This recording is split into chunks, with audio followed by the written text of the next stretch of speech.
Welcome to Athletes and Entrepreneurs, the Alumni Journey. I'm Rob Finkelstein, founder and CEO of Alumni Direct, where we've created a platform for athletes to network and connect with their fellow athletes and other alumni. It's a place where they can tap into resources for health and financial education, career services. But more importantly, this show was all about athlete transition. It's a major issue today that athletes face, whether it's mental health or financial literacy. So each week we interview former collegiate professional athletes, just going through them and talking about their transition out of sports ultimately into successful business leadership and entrepreneurship. So excited today to have Steve Hasty. How you doing, Steve? I'm good. How are you? I'm doing great, thanks. I always like to ask the question kind of starting out. Talk about how sports shaped you growing up, leading into college and beyond. Well, obviously, coming from the sport of swimming, it's a pretty demanding sport when it comes to practices. Young age, going to practice at 5:30 in the morning before junior high and high school, teaches you a lot about commitment and character and just overall what dedication can do for you in terms of results. But and then that just carried right over into my professional career as well. Yeah, and then did you have time for other sports? It was pretty much just swimming. I didn't. I did. The only other sport that I could play was football because it was a fall sport. And, swimming has their peak seasons in February and again in like July, August. So there was just enough time for football. And so I was able to do that, but that's about it. Yeah, I can imagine. I think I've watched enough movies and where they're talking about, like I said, the two demanding seems like swimming and ice skating, because it seemed, or probably hockey too, because you're having to get either on the ice or into the pool and just having to do early hours. And I've heard a Right. lot of stories about, you got to hop in the car and it was an hour drive to the pool. Exactly Three right. thirty Yeah. in the morning, I was there. And with a brother, you'd have two practices. There'd be times that I'd be having to eat breakfast in the car while my brother was in practice, and then we'd switch, while with my mom, there. Yeah, it's pretty demanding sport. Yeah, for sure. And so I know, you were a rising swimmer and an elite swimmer, going up through high school and all that, and then had injury. So maybe talk a little bit about that. I mean, you were probably your aspirations, I guess, were, college swimming and beyond, right? Absolutely. Used to, we wanted to. My brother and I were both going to be in the Olympics one day, of course. But basically, you start to realize that dream may not come true. That at some point you're going to have to fall back onto something else. Fortunately, unfortunately, my senior year in high school, I went skiing for the very first time on spring break and tore my ACL. Back in those days, you were in a cast for 6 weeks. It wasn't like it is now, and so. Just pretty much put all of my athletics, on hold for a period of time. But it became obvious that I was not going to be able to bounce back from that. So had to had to get back to the drawing board and figure out something else. Yeah, for sure. And I'm thinking to myself like, yeah, I knew there was a part that I wanted to continue to cover that I didn't talk about. So I'm gonna just quickly, besides the swimming. So once there's a couple other companies, Steve got in the family business, which we'll talk about more, Hasty Awards, and then also we're going to talk about swimmers world. So neglected to mention that. Sorry, Steve. I mean, we're going to cover that stuff pretty well. But so anyway, we'll go back to the swimming. And I know we talked, and you were in club sports basically. So you swam, played some water polo in college, and obviously that's probably pretty demanding as well. I mean, anytime you're doing, you still got to practice and participate with that, right? Absolutely. Yes. Yeah. The water polo piece was awesome. I went to University of Kansas and they had a great club program there for water polo. And it was competitive and it basically satisfied that competitive itch that was missing by not being able to compete. Yeah, I'm sure. And I'll tell you what, I kind of cringed when I heard your story about the ski accident, because as a runner, I mean, I guess it's any athlete, any sport, but I was always like, I grew up in New Jersey, but I never wanted to go skiing because I was afraid, that as a runner, that I'd break my leg, I'd hurt my ankle, my knee, whatever. So I never did it. So I could kind of relate to hearing that story, because I'm like, okay, that's what I tried to avoid. So that's too bad that you had to go through that. So now, talk about, in college. I mean, the big thing we're talking about, transition out of sports, and we'll cover a little bit later your transition out of swimming competitively in high school, and then even, when you're in the college clubs and working with that. But was there any kind of education at Kansas, or just athletes transitioning out of sports that you knew of, whether it was, swimming, football, basketball, baseball? Did they have any kind of programs back then? I don't think they did. No, I don't believe there was anything like that.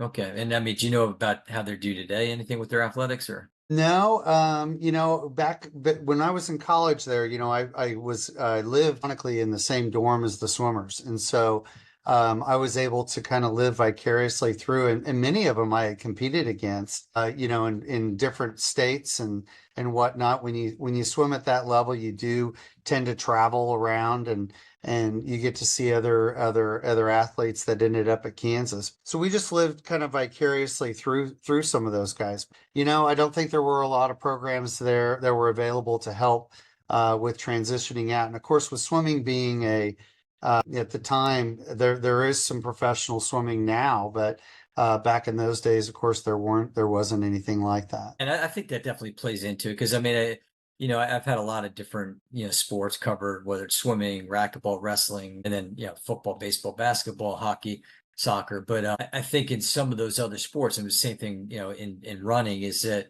I think because there wasn't necessarily, especially, when you and I went, there wasn't the professional ranks of it. Now there maybe a little bit of it, but still, I think most people are kind of like, okay, well, I need to have that plan that when I'm done.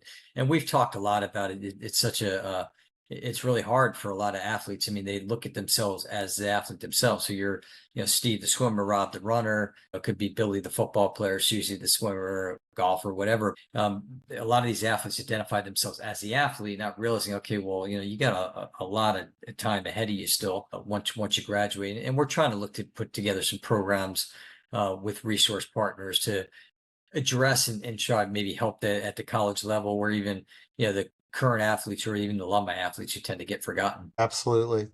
Yeah, when I finished at KU, my parents had started an awards company, and so one of the natural things to do was to go back to networking with this family that you basically had grown up with, and knowing people all over the country that we built our business through our relationships from swimming, with coaches or swimmers who once they were out of college were then became coaches as well. So it was good for us, for me personally, to have had the background and to been able to meet so many people and to network with so many people. So you're kind of reading my mind because that's a perfect segue into the importance of networking and connecting. So let's talk a little bit about that. So you kind of hit on it there with the family business. Talk more about that, and I think especially while athletes are still in their sport, they just talk about that. Yeah, my father was a swim coach, so that meant that the entire household lived and breathed swimming. When they started an awards company, it was just a natural transition for them to try to make it grow. And it's an unusual place for an awards company to start in the sport of swimming. Basically, I was in after leaving KU. My plan was to go to law school, and I ended up hanging out with my parents and kind of helping them get this business off the ground that they had started just a year or two before. And one way to grow it was to just start networking to other states and to other people via the sport of swimming. And again, we having both reputation with my dad as a coach and with me as a swimmer. It developed a lot of trust. People trusted us right when from the time they picked up the phone, and they were able to try some of the products that we had come out with. We were trying to make it just a difference in the sport. Yeah, no, that's great. And I mean, I think it's, there's so many people to meet along the way. And I think you hit on it too, with just whether it's like family connections. I mean, we always talk about with network. I mean, you could start like as early as high school. And I mean, I guess in a sense, like those are people you develop the relationships with. I mean, it could be the friends, parents, it could be coaches and all that. But we kind of talk to athletes. It's so important to be doing it. I think also while you're in the sport, because you're still relevant. Like if you have, just thinking about, I talked to like a couple agents, and they just said that their athletes, they're so zoned in, which is understandable. And then when it comes time to to be done with it. They're like, okay, what am I going to do next? I'm just that athlete. And so they expect that they're going to come out, they're going to get that big job and all that, but then all of a sudden they realize like, no, I didn't develop those relationships. So it's so important to do that with the networking and connecting. So let's talk a little bit about alumni engagement. So it's something that obviously is important with us with Alumni Direct, but I guess twofold. One, when you were at Kansas, did you see, whether it was the swimmers or other athletes coming back, not just for that golf tournament or the homecoming meet, but like to work with and mentor the athletes? They did actually. Coaches Gary Kemp and I think when you swim at that level and you've either been recruited by coaches, they kind of take interest in you and they're always available for you along the way. It wasn't uncommon for us to try to land a swim league, say, but we knew a coach that either you had swam for or swam against, and you were able to reach out to them and have them sort of give you an introduction. We do that still to this day, with our magazine and such. Rowdy Gaines, who's the voice of swimming, and a tremendous person of the sport, is always available, for us to give us introductions or to run ads for us, things like that. I'd love to get him to mention us on a TV broadcast, but I haven't quite got him to do that yet. But yeah, networking is really how we've built our business, to be quite honest with you. Yeah, no, it's so important. And yeah, so shout out to Rowdy. Let's get Steve on. Let's talk about Hasty Awards in swimmers world. Yeah, exactly. So yeah, but I think it's and you bring it up. So today, is there like a fraternity, let's say, or sorority, so to speak, in swimming, and are there alumni connections there as well as people that going back over time that might have been across different schools and things like that? Yeah, I think that the International Swimming Hall of Fame is probably one of the areas where the best, not only in competitive swimming but in also the other aquatic sports, it is definitely where everybody gets together and you are able to hear how other people are doing and how they're transitioning from certainly much higher levels than I was ever at, but how they transition from being, living the sport to having to have a career afterwards. Interestingly enough, in Indy, we have a dinner scheduled with Natalie Coughlin, who was a gold medal swimmer. Her and her husband, after swimming, came up have a winery. And so we're doing some wine tasting and we're going to do some cross marketing for them as well. But, she's just another example of how there has to be a life, after the sport. It's good to have a lot of that. And when people come back and to hear what they're doing and how they've applied what they've either people that they've known or experiences that they've had and how they've applied that to their future jobs is interesting. Yeah, no, and I'm glad they take that because I think back to probably what we said before too is maybe you have a more shorter, longer term vision of because there wasn't that professor. Even now, it's not like I mean the same thing as even like the WNBA and things like that, which is probably getting maybe a little bit better now. But just knowing that there's not that, so you have to transition into other sports. I mean, not other sports into like just a different career. What's the there seems like there's a lot of challenges for Olympic athletes when it comes to maybe again on the let's say on the health mental health side. Do you see that more so than other athletes? Because it seems I talk about even with the Olympics. I mean, if you're fortunate enough to make it, I mean, you've trained your whole life for whatever the event might be. It could be a minute event, 2 minute event, 5 minute event. Do you see a difference between maybe like swimmers and Olympic athletes versus maybe some of the other sports? I do. I think that swimming is such a demanding sport, not a team sport. It's purely individual. And I think that the level of commitment and the length of time that it takes for you to actually mature in the sport. For girls, it seems to be a little bit younger than for men. I think men, can swim, deep into their 20s. Dara Torres she swam clear up until I believe she was 40. Um, but I think that because of the level of commitment, you do kind of get lost a little bit out there in terms of what life is going to be like afterwards. The sport of swimming has changed so much since the 70s and 80s, and with technology and the times and the this year's Olympics are going to just be incredible, with some of the swims that we have. A lot of the athletes that you're going to see from other countries swim college here in the States. And they just get to such a high level. And I do think that because of the fact that there's not this professional sort of runway that can lead you to a professional career, I do think that there's more mental health issues. Yeah, no, it seems like it. It's just, I think we might have talked offline, but I mean, for people out there who haven't watched the Way to Gold documentary, it's pretty powerful.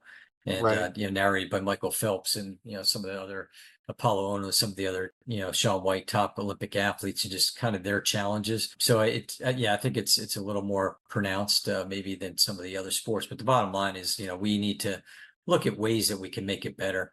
This is I always like to ask the fun question here. This is see, each episode has been 15, 20 now that I've done it, but what advice would you give to freshman Steve? Boy, um, I would definitely say that, I wouldn't. We have these conversations a lot about how, the older that you get, the more you realize that some of the things that were concerning and pressing to you when you were younger were irrelevant, and they weren't really a part of what ultimately leads to your success. I think that if freshman Steve, I would tell him to not worry about the petty things. That I do think that success and good fortune comes to good people, and I think that if you stay in your lane, so to speak, I think good things will happen to you. And that's probably the best advice. You can't force a lot of life, it just kind of comes naturally, and it just happens over time. Yeah, no, that's great. And then how about senior Steve? Senior Steve, I would say probably be a little bit less ambitious, right? You come out, you're going to change the world, and you're going to own all this and do all that. Once again, life has a way of keeping you humble and keeping you in your lane, so to speak. And I think that again, we try to do too much. And certainly, I've been guilty of that as well. But you find out what you do well, and you find out what you don't do well. And I think that's probably the key in business is knowing. It's easy to know what you do better than everybody else, but sometimes we try to do things that we're just not good at, and staying away from this. Yeah. Okay. Well, there you go. So Huh. let's talk about the athlete skill set. Okay. So I always talk about the skill set DNA. Talk about how you feel like that translates into, leadership, entrepreneurship, business, high level business. Yeah, the what you learn as an athlete is, a direct reflection of your everyday business. I think, you have to be you got to be disciplined enough to get up every day, and to stay organized and to stay focused. And for sure, the skill sets that you learn, as you are trying to become, the best athlete that you can become, all of that translates directly into your professional life, including patience and, relationships and setbacks, how to deal with defeat, right? I mean, there's only one team that wins the basketball tournament every year, learning how to lose and how to lose graciously, and how to change, you know, don't find excuses, find reasons and what you can fix and what you can change to change that outcome. And I think that that's probably the number one thing that athletics has transitioned from athletics into my professional career is you're not always going to win. You need to make some changes. You need to fix what's wrong. Whether in swimming, you need to work out harder. You need to focus on different strokes. You need to focus on fundamentals. You need to tear it all back down and start over. All of that is applicable in business. Yeah, absolutely. So let's talk about your transition. So, I mean, you had obviously being injured and going to college, it was a transition there, but talk about your transition out of college. So you've been swimming your whole life. You got injured, but you kept swimming through college and the water polo and all that. So once it was all done, did you face any challenges like, okay, well, now I'm out in the real world, or talk a little bit about that? Yeah, now you're the real world again. It has a way of smacking you right in the face, right?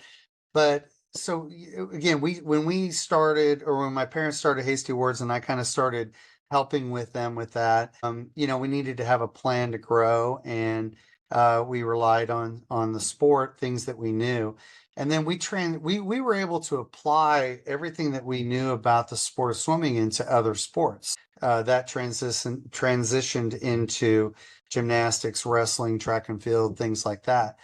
And so for me, I was able to, because I drove the sales piece, because of my athletic background and my coaching background as well, I was able to relate to coaches and know what the coaches were looking for the awards piece of their program.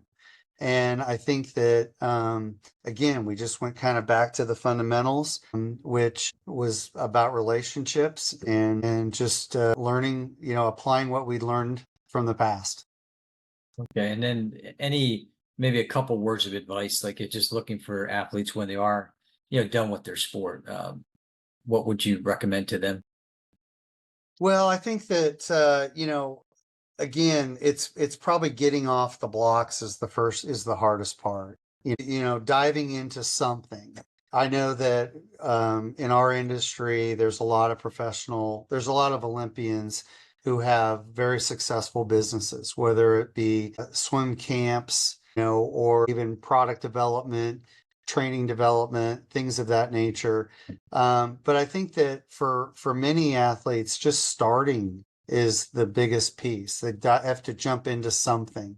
You kind of have to check your ego at the door as well. You're used to being the elite person in the room, and you're gonna have to start off maybe not being the elite person. And I think that that's where the sport of swimming is. It's a very humbling sport. Even the biggest names are just genuinely amazing people who and appreciate passing that on to the next generation as well. Again, the sport is just a real small family, and every 4 years we jump out into the spotlight, and we're the number one watch sport in the Olympics. Everybody wants to be a swimmer the year after the Olympics, but for those of us who live it every day, it's just a group of really good people. Yeah, it's interesting, when I talk to just the various sports and athletes, but it's I mean, great messages there for athletes and helping them out because it's yeah, I say all the time, I listen each week to the show, like when I'm going back through it and just hearing all the advice. And the bottom line is, again, we implore athletes is, hopefully getting them to watch and listen and just get these nuggets, as I like to say, and help them in their next so now you've transitioned out and you talked a little bit about getting into the family business. So with Hasty Awards, you kind of worked your way up to where ultimately today you're the owner of the company, the CEO of the company. But talk a little bit about that. You mentioned growing the company with your family, which was great. Talk about some of the things that you're doing today at Hasty. Well, we continue to supply some of the biggest sporting events in the sport. Olympic trial medals, it took us about a year and a half to design those and to produce those. They're actually on their way to Indianapolis right now. We are continuing to work towards, new products is a part of our vocabulary every year. Every February and March, we start narrowing down the products that we're going to release every September. And sometimes that involves new technologies, involves new automations, things like that. So, it's fun to be on the front lines of that because we get to play with all the latest greatest technology and new toys and things like that. But for the most part, we just try to keep value as our focus. We want to have our customers know that if they call us, we can get the products out to them that they're wanting, get it to them on time, and at a great price. And it's been a formula that we've used for almost 40 years now. That's great. And what like give me what are some of the cool products? I mean, again, a lot of people think of awards and like, okay, well, like you said, there's the medals, and I Hmm. mean, I'm looking around my office here. I see some like old trophies, the old school trophies back in the day. So, what are some of the innovations going on in your industry? So, the industry is interesting. We've got, if you remember the old World Wrestling Federation belts, belts are kind of a big thing. They're certainly applicable now to any sport and even into the corporate environment. We're doing a lot of rings now, even for youth. That's also a big push for us right now. It's still been a pretty traditional sport. It's medallions haven't changed, since the Olympics began. They've always had medals be a part of it, and it's kind of similar. For trophies, bobbleheads are starting to make a little bit of a Yeah. comeback again. About every 15 or 20 years, bobbleheads kind of come in. And so we're starting to see a little bit more of that, some fun stuff especially for the youth sports, kind of trendy stuff. So those you actually make? You have like equipment to make the bobbleheads, or We don't. We actually do. We make the molds here, and then okay. we send them off and then they're actually casted and done. Not here in Ottawa, but those are done at our other factories. But yes, no, we don't do them here. But, So have you done any like you're talking about rings? Have you been able to get into any of the like the major sports with the rings for championship rings? I wouldn't say the major sports, but we do a lot of rings for USA sharpshooting, and we do USA wrestling. Of course, is one of our larger accounts. We do some USA track and field stuff. We don't do a lot of it, but we cherry pick a few of their stuff. Anything Pan American Games, things like that. Anything that's on American soil, we do our best to try to get those bids and kind of a go-to. We have we have 7 designers, so we're able to do a lot of products that are outside of the box, especially when it comes to marathons and things like that as well. But some interesting things like spinners and things like that, which just kind of jazz the award up. Yeah, I mean it's I was did a little bit of that myself with the in promotional items, but I mean that the clients always wanted awards, and it's a very interesting business, and I guess like you said, it's in the more people just getting more innovative and different things that they're doing today with it. So let's talk a little bit about Swimmer's World. So we've talked about how you can kind of talk about what it was like over the years because we talked offline. I'm being a runner. I talked about Runner's World. So talk about Swimmer's World and the transgression into what it is today. So I grew up a swimmer, and every month we get Swimming World magazine in the mail. And if your guy was on the cover, you were putting it up on the wall, and those were the people who you emulated. And then from time to time, Swimming World would put meet results in there. And so if you were at a higher caliber meet, you might actually be able to see your name in print in the magazine itself. It's really been the Bible of swimming ever since it came out in the '60s when swimmers are inducted into the Hall of Fame. A primary piece of their biography is whenever they were on the cover of the magazine and things like that. So for us, the awards business was a big. We were an advertiser in the magazine, and we built our marketing campaign pretty much around it, and we would then. You get to know the publisher and you get to know them very well. And then opportunities come up to purchase the magazine, and I met a fellow swimmer. He swam at Villanova, who is from the advertising industry or from the magazine industry, and he was able to. We were able to partner up and buy the magazine, and so today we are taking Swimming World into we're making it modern and we're making it relevant again. We have all kinds of new products coming out with it, enhancements to our digital. All of our digital side has voiceovers and it's an awesome interaction for not only just for the old school swimmers, which the brand carries a pretty heavy weight for anybody who, around my age group.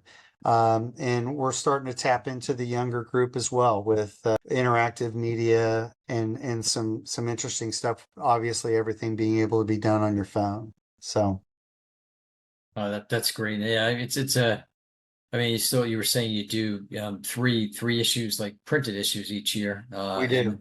Okay, to talk about that, you had me a little intrigued. So you said there's one that's coming out that's gonna be like 100 pages, huh? Yeah, so we'll have a 100-page magazine, and it'll hit the streets in about 3 weeks. It's a collaborative effort with USA Swimming. USA Swimming has a yearly publication called Splash Magazine that we're producing for them. And so one side of the magazine is about 76 pages of Splash, and if you flip it over, you've got 26 pages of Swimming World magazine. It's a dual issue. It's going to go to about 250,000 households across the country. And it's just for our side, it's an Olympic preview, and really for the USA Swimming side as well. A lot of great biographies of all the up and coming swimmers, people that you're probably going to see in Paris. It's going to be wonderful pictures and centerpieces as well. It's just a cool piece that people are going to enjoy having. It's kind of a coffee table piece, actually. Yeah, So. that's great because again, it seems like the way the world is, a lot of those are going away. So it's cool to still see this out there like that. So how can people find you, and how do they find Hasty Awards? How do they find Swimming World? Swimmingworld.com for the magazine, updated content constantly, great feeds through social media. You're going to be able to know what's going on in the world of sports. We have people all over the world, frankly, who work for us, who are freelance writers and such, and things like that. We will have three people. We have 3 press passes for the Paris Olympics, which is unheard of in the sport. So for all of the news that's going on and all the results and whatnot, we'll be pushing all of that out. For Hasty Awards, you can go to hastyawards.com. You'll have all of our new products on there, along with all of our catalogs and information like that.